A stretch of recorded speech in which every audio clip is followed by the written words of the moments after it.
Dan hari ini kita akan cakap sedikit tentang remedy. Apakah remedy, apa yang dilindungi oleh remedy, apa yang tidak dilindungi oleh remedy, dan macam mana kamu boleh guna insurance ni di hospital nanti. Okay, jadi sebelum tu, apakah itu insurance? So, sesetengah kamu pernah dengar tentang insurance ataupun pernah beli insurance remedy yang dulu. So, insurance ni adalah alat perlindungan yang menawarkan jaring keselamatan. Maksudnya kamu beli insurance untuk lindungi kamu daripada benda-benda yang akan berlaku ataupun benda yang kamu tak jangka akan berlaku di hari kemudian. Jadi kalau kita nak tengok contoh, ia adalah macam payung. Alright.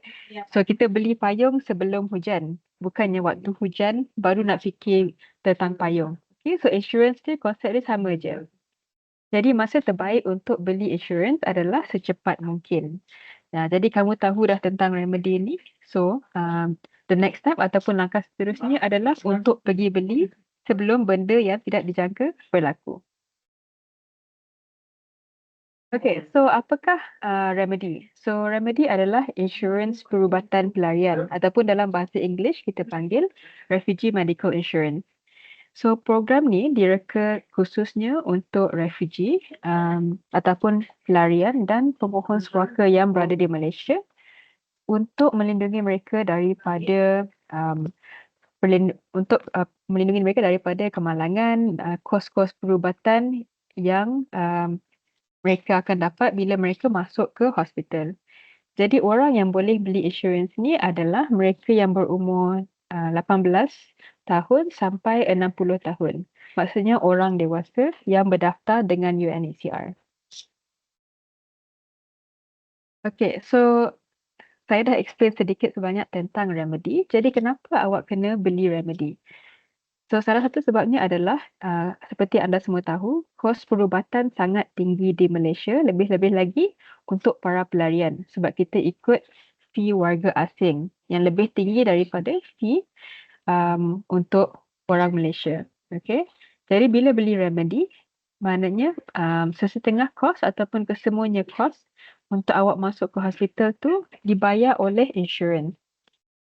Kedua adalah sebab kita kena bersedia untuk kemalangan ataupun penyakit yang tidak dijangka.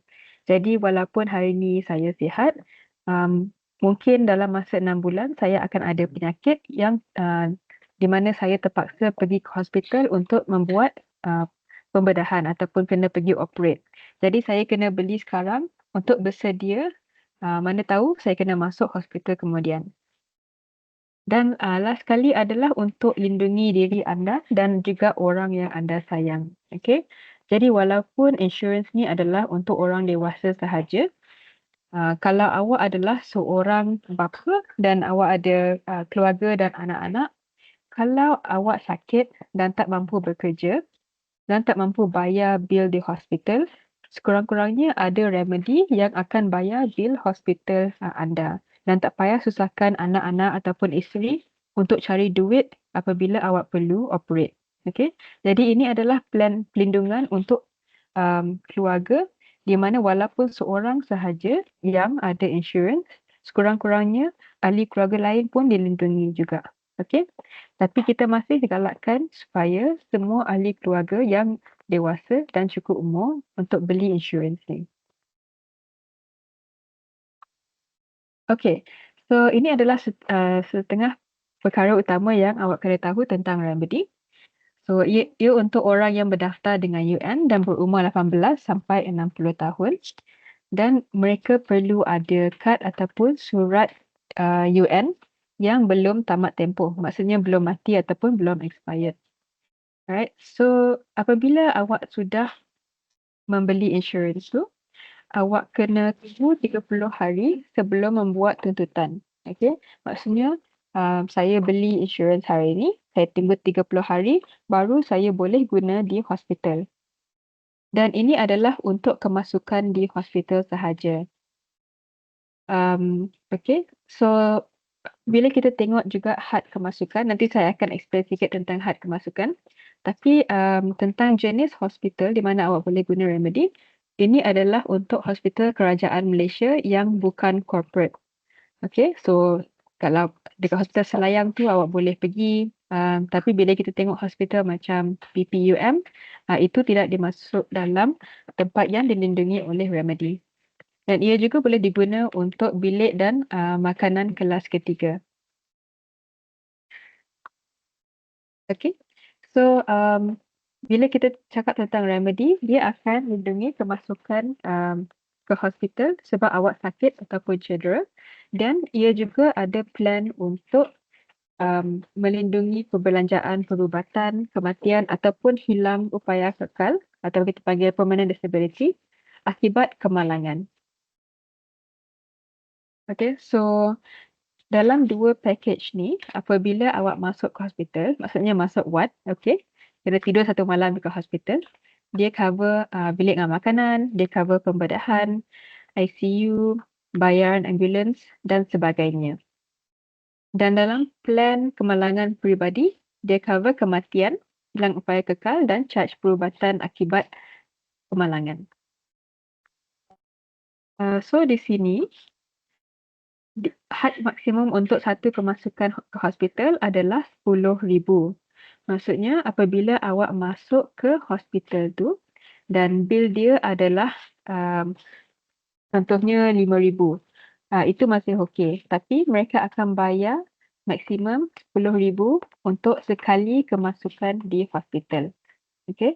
Tapi had tahunan adalah RM20,000.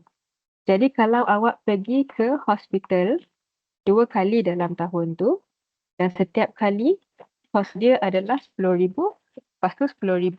Maksudnya RM20,000 tu sudah digunakan sepenuhnya. Tapi kalau awak masuk ke hospital dan awak masuk dekat hospital 10 kali dalam setahun, lepas tu setiap kali tu adalah RM2,000, RM2,000, RM2,000. Maksudnya RM20,000 tu digunakan sepenuhnya dalam masa tahun tu. So coverage dia adalah RM20,000 setahun. 20, ya betul lah, RM20,000 setahun.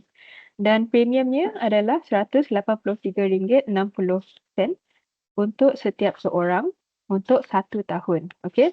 Jadi 183 ni bukannya bayaran bulanan. Ini adalah bayaran setahun. Alright. So, apabila kita tengok tentang plan insurance, selalunya plan insurance ada pengecualian. Maksudnya benda yang tidak dilindungi oleh plan insurance tu. Dan ini bukannya terhad kepada refugee sahaja ataupun pelarian sahaja. Ini adalah standard di mana plan insurance untuk orang Malaysia pun ada syarat-syarat ni.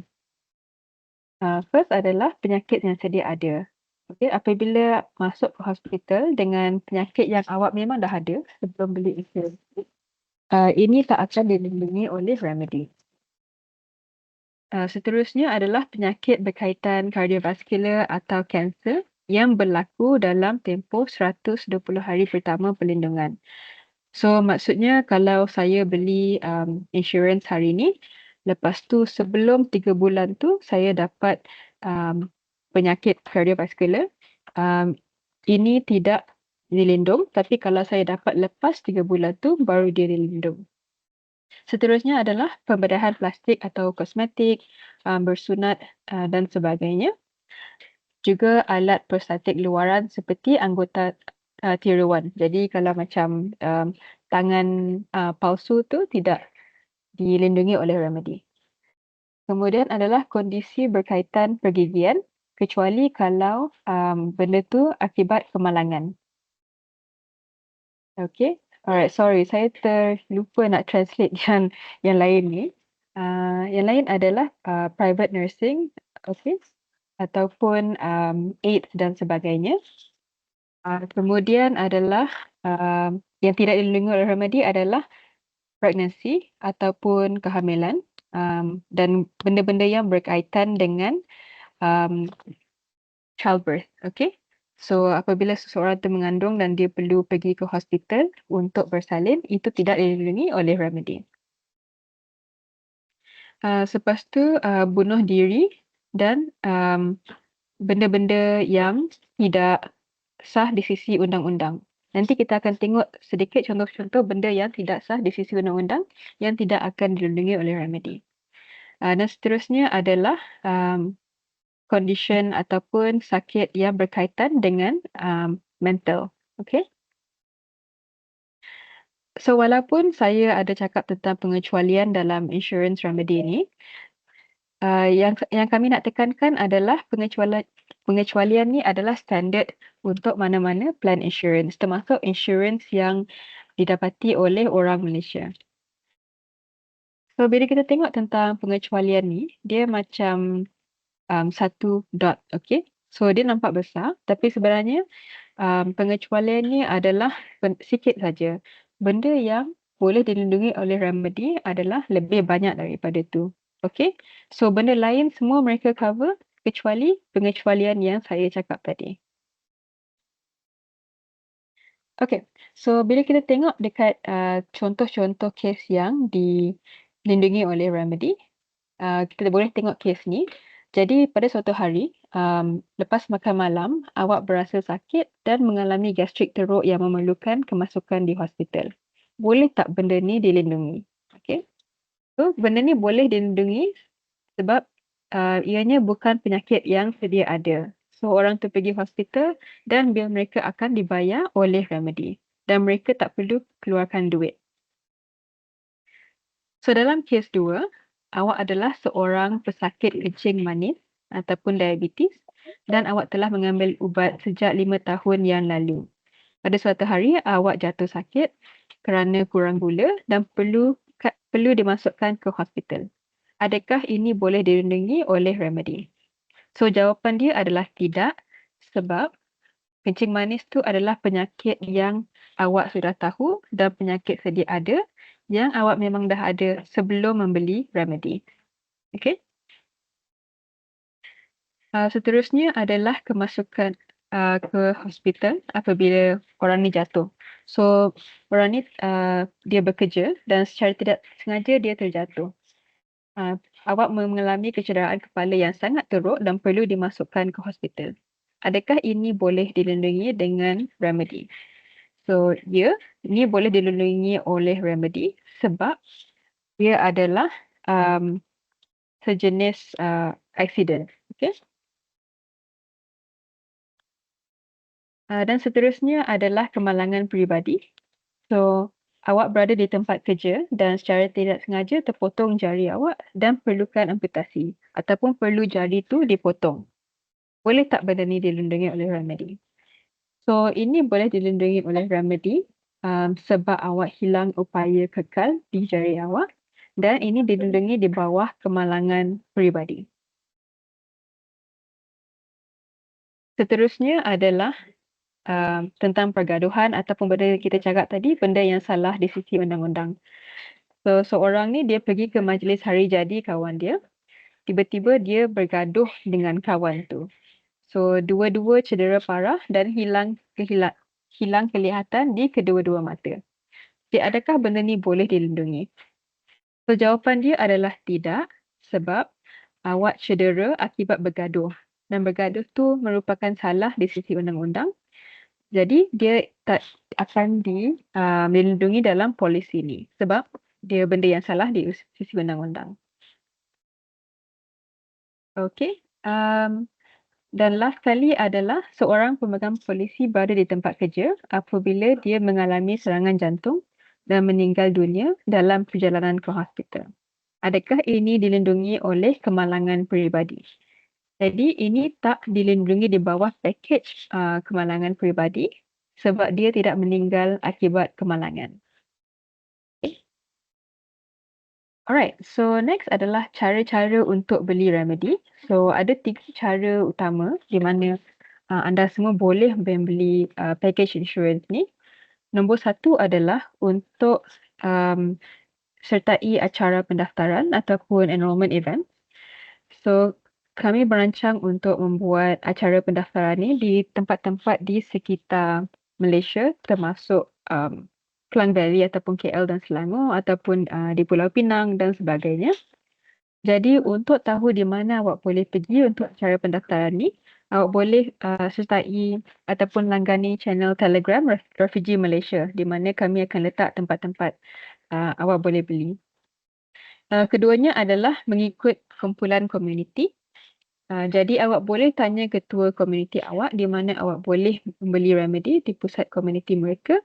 Jadi kami juga akan letak sesetengah pusat komuniti di mana ketua tu boleh mendaftar ahli komuniti mereka dekat pusat komuniti itu. So contohnya awak boleh pergi ke learning center ataupun sekolah pelarian dan pergi dekat situ dan register untuk remedy. Seterusnya adalah dekat Refugee Malaysia website ada borang online. Kalau awak pergi ke page remedy nanti yang akan saya tunjuk nanti, so awak boleh isi borang online tu dan lepas isi, ejen Allianz ataupun insurance company tu sendiri akan contact awak. Okay.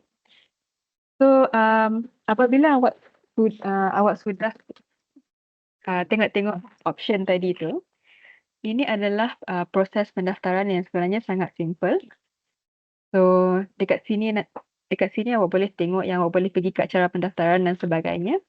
Dan untuk membeli remedy, awak cuma perlukan nombor 1, dokumen UNHCR. So sama ada kad UN ataupun surat UN. Dan nombor 2 adalah bawa cash ataupun bawa duit RM183.60 seorang. Sekali lagi, 183 ni adalah untuk setahun dan bukannya bayaran bulanan. Kemudian, selepas proses pendaftaran tu, awak boleh ambil remedy medical card selepas 1 minggu. Dan ejen yang mendaftar awak akan bagi tahu dekat mana awak boleh ambil kad tu. Okay? Alright. So, bila kita tengok tentang permulaan polisi, so polisi ini bermula 1 hari lepas bayaran tu dibuat. Dan perlindungan kemalangan pula bermula dari permulaan polisi. Okey, jadi apabila awak termasuk dalam kemalangan sehari selepas bayaran tu dibuat dan apabila polisi sudah start, awak boleh terus guna untuk kemalangan sahaja. Tetapi kemasukan ke hospital, awak kena tunggu selama 30 hari baru boleh guna remedy medical card tu di hospital. Okay. So apabila awak dapat dokumen remedy tu nanti, awak selalunya akan dapat nombor 1, kad perubatan remedy sekali dengan cover letter ataupun surat idingan. So dia akan nampak macam ni, warna biru. Okay, so apabila awak semua sudah dapat remedy, apakah langkah seterusnya? So, bila dah dapat remedy nanti dan kamu sudah boleh guna di hospital, kamu kena bawa dokumen-dokumen dua-dua ni. So, bawa dokumen UNHCR sama ada surat ataupun kad dan bawa juga kad perubatan remedy. Okay, sila bawa kad yang asli supaya hospital boleh check. Ini adalah proses untuk kemasukan di hospital. So sekali lagi ini adalah untuk kes-kes orang yang kena ward sahaja. Okey, ini bukan untuk outpatient treatment ataupun untuk pergi ke klinik. So nombor 1 adalah pergi ke hospital kerajaan Malaysia yang terdekat. Dan kedua, orang di hospital tu nanti akan cek sama ada awak perlu dimasukkan ke hospital atau tak. So maksudnya perlu tak awak kena ward, perlu tak awak tidur 1 malam atau lebih di hospital tu. Kemudian apabila awak sudah dinilai, awak boleh tunjuk kad remedy tadi dan dokumen UNHCR awak. Kaunter tu nanti akan tengok dan menyemak dokumen anda dengan kad remedy. Seterusnya, selepas mereka cek yang kad tu boleh diguna dan kad tu adalah sah, mereka akan bersedia untuk kemasukan anda ke hospital. Kemudiannya, lepas awak dah masuk hospital dan dah dapat treatment ataupun rawatan yang diperlukan, selepas pulih, awak akan dimaklumkan tentang bila awak boleh discharge ataupun bila awak boleh keluar daripada hospital. Kemudian, hospital akan sediakan bil awak. Dan last kali adalah, kalau tak ada rawatan yang jika ada rawatan yang tidak dilindungi oleh remedy ataupun jika tak ada rawatan yang melebihi had, awak tak perlu bayar apa-apa.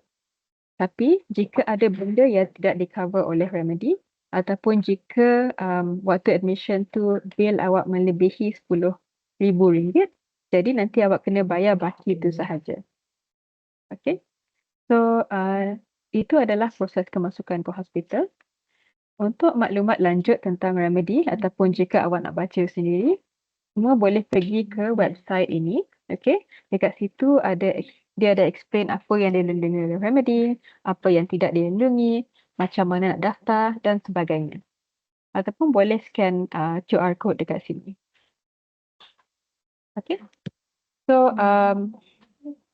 last message daripada saya adalah kami sarankan semua orang untuk dapatkan remedy supaya awak boleh lindungi diri awak dan juga keluarga awak daripada benda-benda yang awak tidak sangka boleh berlaku. Okay.